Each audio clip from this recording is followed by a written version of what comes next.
మీకు ఒక మాట చెప్పాలనే విషయాన్ని మీకు తెలియపరచాలని ఆశిస్తున్నానండి.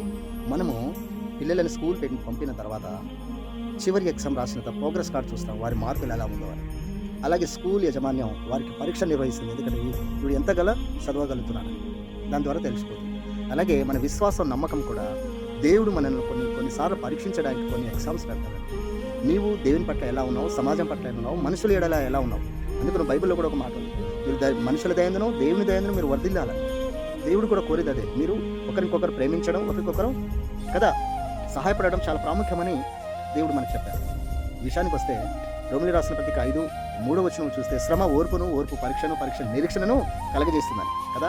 శ్రమను పరీక్షించేది ఓర్పు, ఓర్పును పరీక్ష ద్వారా ఈ ఓర్పు ఎంత ఉందో అనేది తెలిసిపోతుంది. ఈ విషయాన్ని మనం గమనించినట్లయితే కొంచెం కాలం మీరు ఓపిక పట్టండి. దేవుడు నిన్ను నిర్దోషిగా ఎంచడానికి సిద్ధమై ఉన్నాడు. నీవు నమ్మకం, విశ్వాసం కలిగిన వాడైతే దేనికి నీవు భయపడాల్సిన అవసరం లేదు. Praise the lord.